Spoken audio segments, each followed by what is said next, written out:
Je m'appelle Xavier Brunswick, j'ai 48 ans, je suis de Lyon-sur-Mer, sur la côte de Nacre. Ça fait maintenant plus d'1 an que je laboure le territoire, que je fais tous les marchés à Isigny, au Mollet-Litry, à Trévière, à Courseulles, à Bayeux tous les samedis matins. Et j'essaye comme ça d'aller à la rencontre des habitants pour saisir leurs aspirations, leurs envies, leurs espoirs et essayer de les concrétiser une fois arrivés à l'Assemblée nationale. Je trouve ça super parce qu'il s'investit énormément dans sa campagne. Un député proche des gens, à l'écoute et à la recherche de solutions pour que la vie de nos concitoyens s'améliore. Il serait parfait parce qu'il a de grandes idées et puis ferait avancer un peu les choses que certains ne font pas, quoi. Ce tour à vélo pour rencontrer les gens, pour aller leur faire découvrir la politique peut-être différemment, parce qu'on sait que souvent ils sont un petit peu blasés, ils y croient plus, donc il faut arriver à les surprendre.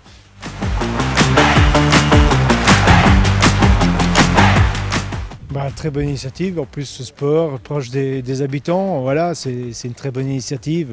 Non, faut approuver, et puis c'est très bien, j'approuve complètement cette démarche. Alors les subventions réduisent, et nous on a de plus en plus de compétences à prendre, donc ça reste compliqué, quoi. Ouais. Je connais de noms, je ne connaissais pas personnellement, mais voilà, c'est drôle, c'est la circonstance qui fait qu'on se croise, c'est très bien, très bien, très abordable, très gentil, ouais. Il ne demande qu'à être connu. Si je me présente à cette élection, c'est pour porter fièrement les valeurs de la gauche républicaine, européenne, écologiste, sociale, populaire et surtout crédible. Je suis convaincu qu'on n'est pas condamné à avoir une vie politique qui est exclusivement articulée autour de 3 blocs antagonistes, la gauche radicale d'un côté, l'ultralibéralisme macronien au centre et la droite extrême de l'autre. Moi, je pense qu'il existe une voie pour cette gauche du réel, cette gauche qui obtient des avancées concrètes pour les catégories populaires. La gauche des 35 heures, de la CMU, de l'impôt sur la fortune, des services publics, de l'école. La gauche de la retraite à 60 ans pour les carrières longues et les métiers pénibles. C'est cette gauche-là que j'ai envie de défendre pendant cette élection. Qu'ils soient très proches des élus locaux, parce que c'est eux qui sont sur le terrain, c'est eux qui connaissent les sujets, les problèmes.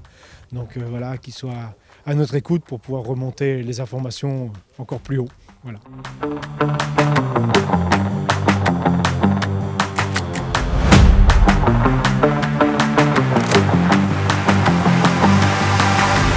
En fait, notre circonscription, elle est fondamentalement modérée. Et je pense que le seul candidat à gauche en capacité de l'emporter au second tour, c'est moi en raison de la ligne politique que j'incarne, celle d'une gauche constructive, une gauche de gouvernement, une gauche réformiste, social-démocrate, celle qui veut obtenir des avancées concrètes pour les gens. La gauche de la CMU, des 35 heures, des congés payés, de la retraite à 60 ans pour les carrières longues. À tous les niveaux, il y a quelque chose à faire et que ça ne reste pas au niveau des annonces. On souhaite que l'Assemblée nationale soit une Assemblée nationale, les députés soient l'ensemble de cyclistes qui prennent la cause du cyclisme et du déplacement de modalités douces. À mon âge, on a eu beaucoup de gens qui sont venus aussi, qui n'ont pas forcément fait ce qu'ils ont annoncé. On a vu passer tellement de monde à Bayeux, beaucoup de gens parachutés.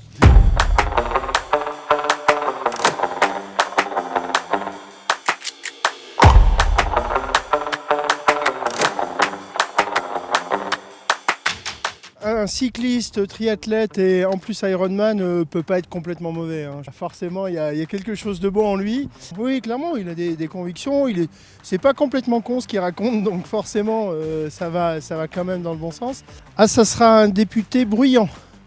Un député qu'on va entendre et qui, même éventuellement, quitte à pas plaire forcément à tous ses amis, mais Xavier est un mec de conviction et puis quand il y a quelque chose qui lui plaît pas, y compris dans son camp, il le dira de toute façon. Je suis celui sur lequel sur le bulletin de vote dont le nom sera le plus compliqué à prononcer. Oui. Et vous faites partie de quelle... Moi, je suis la gauche, mais non mélenchonienne.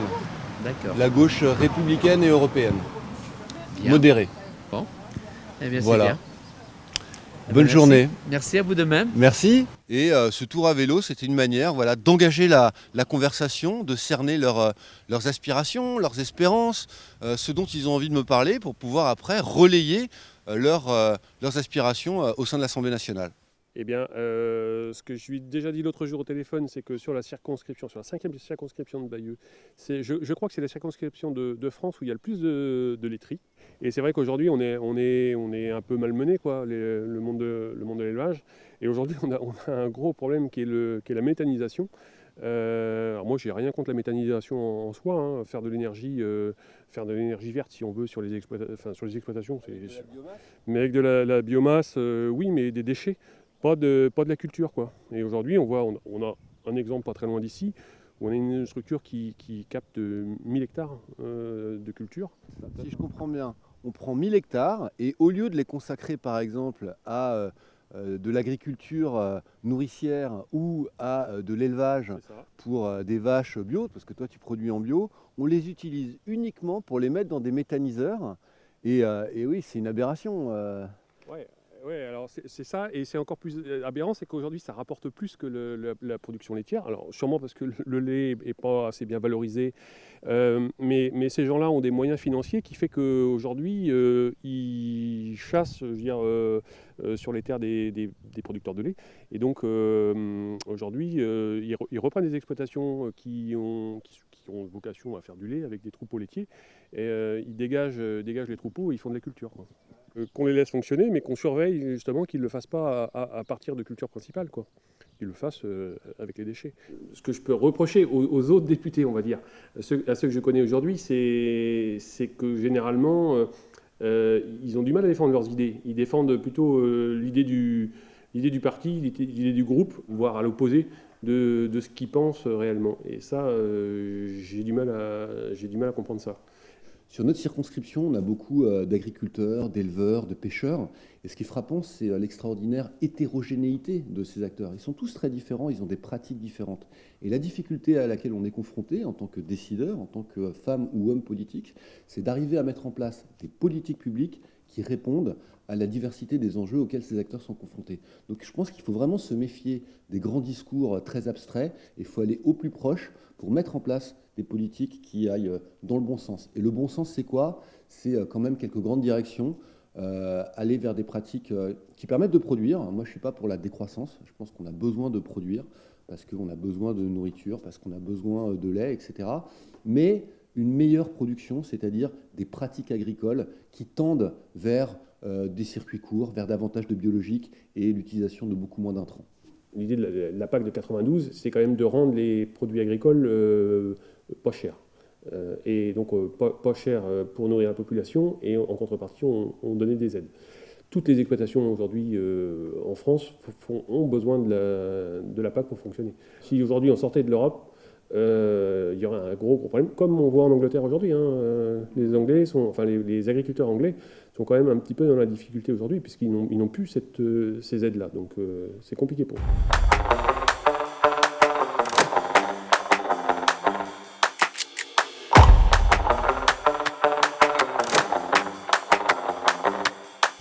Alors là, on est devant la maison de retraite Saint-Joseph d'Isigny, qui est la seule maison de retraite d'Isigny, qui est une maison de retraite publique. Et j'ai souhaité m'arrêter ici parce qu'il y a une association dont j'avais entendu parler qui s'appelle Oxygène, dont Madame Poisson est la vice-présidente, et qui s'occupe d'animation au sein de la maison de retraite. Donc ils proposent des activités aux résidents. Ce qui nous a plu franchement, c'est qu'on soit choisis, hein, soyons clairs. Nous, on n'est pas assez connus déjà au niveau associatif. Et au moins, on va essayer, on espère que nos demandes seront prises en considération. Et puis voilà quoi. Par rapport au nombre de résidents qu'on a, ce qu'on peut leur proposer, on calcule dur, hein, on n'a pas assez de subventions. Puis des aides autres, pourquoi pas des locaux pour nous aider, des transports, enfin voilà, des petites choses. Et surtout aider les résidents à voir autre chose que 4 murs et une télé, quoi. Alors vous avez l'extrême droite qui dit c'est hyper simple, tout c'est simple, il suffit qu'il n'y ait plus d'immigrés et tout ira bien en France. Ah ouais? Est-ce que c'est ça qui va régler tous nos problèmes? À l'extrême gauche, ils vous disent ouais mais c'est hyper simple, il n'y a qu'à dépenser 250 milliards supplémentaires, on fera payer les riches. Ouais, c'est pas un peu plus compliqué que ça? Et moi, je me retrouve un petit peu là-dedans, en train de dire, ça me plaît ce que vous dites, mais juste, c'est pas possible, quoi. Et moi, je suis pas là pour vous raconter des conneries, quoi. Je suis pas là pour vous raconter des conneries. J'essaye de faire des choses dont je pense qu'elles sont tenables et qu'elles sont bonnes pour le pays, pour les générations futures, et qu'elles sont possibles, quoi. C'est ce que j'appelle la gauche du réel. J'essaye de pas être la gauche. Oui, puis c'est ce qu'on veut. Enfin, moi, c'est ce que je veux. Je veux pas une personne qui me dit ouais, on va remettre la retraite à 60 ans. Si à 62 ans, c'est encore accessible, pourquoi pas? Mais qu'on nous donne les bonnes raisons, qu'on nous mente pas, quoi. Enfin, j'ai fait une vidéo sur les retraites. J'apprécie quand même. J'ai lu le programme aussi, faut pas se leurrer, j'ai tout fait. Voilà, et c'est vrai que voilà, le programme me plaît assez bien. C'est vrai? Ouais, assez, ouais. Voilà. Maintenant, après, je vais lire les autres, soyons clairs.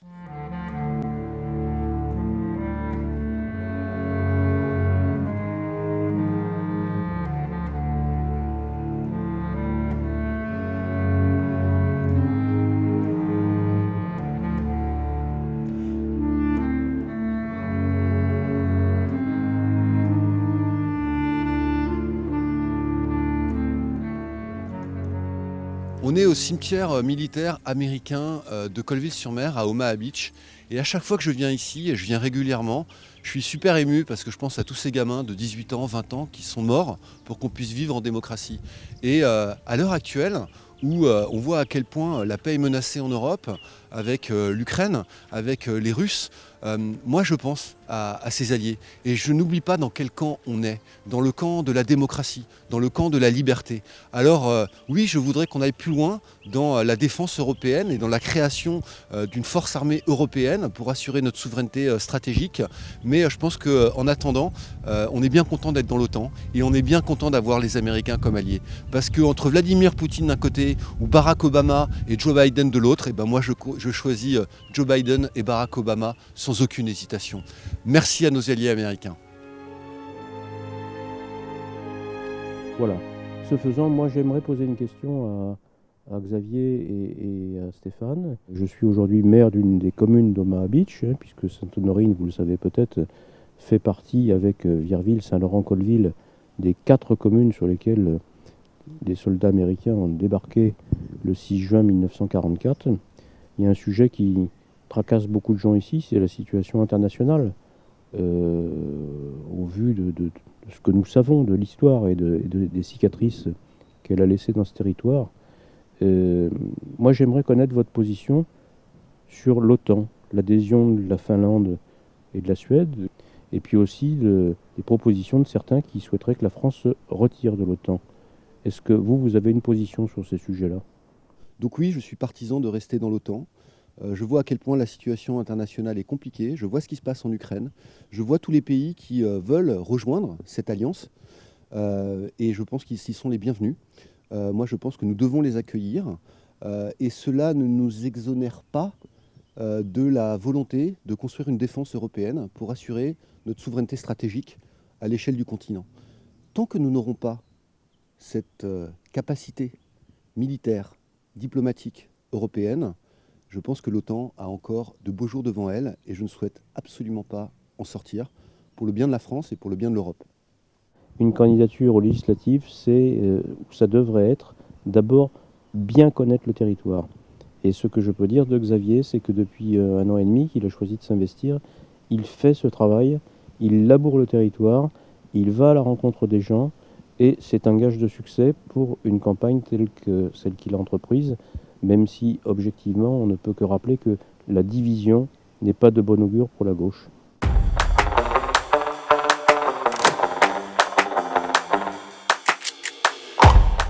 Et il arrive, l'air pas très sympa, et il me pose un tract non aux éoliennes en mer, alors que moi j'étais pour, et il se barre.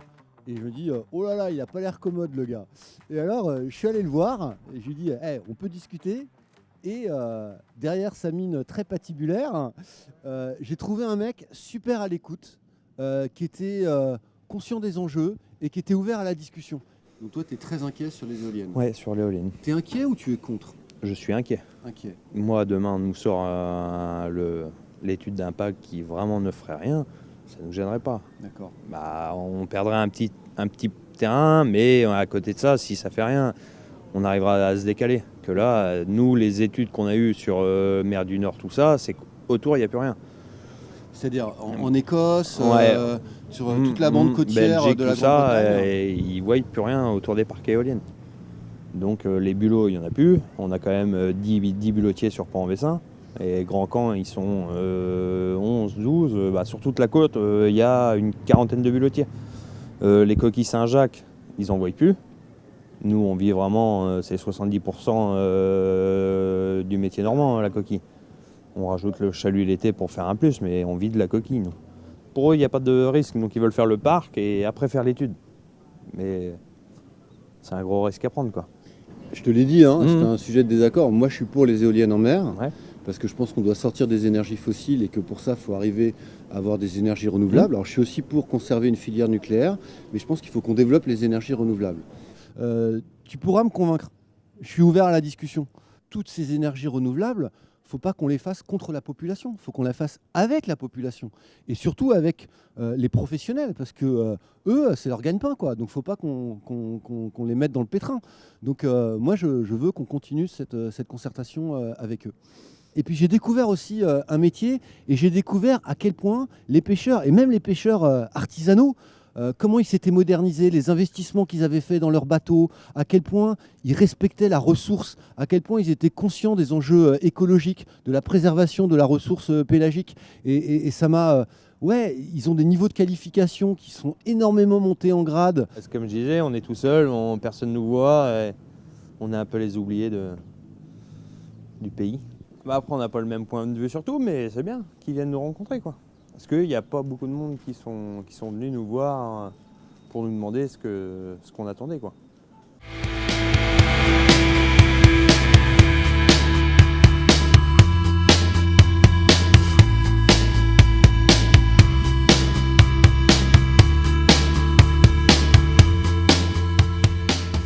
Le but de la journée, c'était de promouvoir le vélo et tous les usages du vélo, de faire découvrir la beauté du patrimoine exceptionnel dont on dispose sur Bessin, la côte de Nacre, parce que c'est des paysages absolument magnifiques, et de rencontrer les forces vives du territoire. Et de ce point de vue-là, honnêtement, on a vraiment été comblés. Moi, aujourd'hui, je suis ravi de la journée que l'on a passée. Et puis de la politique autrement aussi, parce que les gens, ils sont un peu blasés, ils n'écoutent plus rien, etc. Donc il faut être capable de les surprendre, de les interpeller, de les faire réfléchir. Je serai un député qui aura de l'impact. De l'impact sur le territoire pour avancer les projets qui nous tiennent à cœur, les projets de développement, le développement des services publics, l'accès à la santé, l'accès à l'école, l'augmentation du pouvoir d'achat et également un député qui aura de l'impact au niveau national. Parce qu'on risque d'avoir une Assemblée nationale qui sera très majoritairement composée de députés qui sont fidèles à Emmanuel Macron et qui tous voteront comme un seul homme ou une seule femme, c'est-à-dire avec le petit doigt sur la couture du pantalon. Moi, je serai un député d'opposition constructif qui fera avancer les choses concrètement pour les gens avec le sens de l'intérêt général.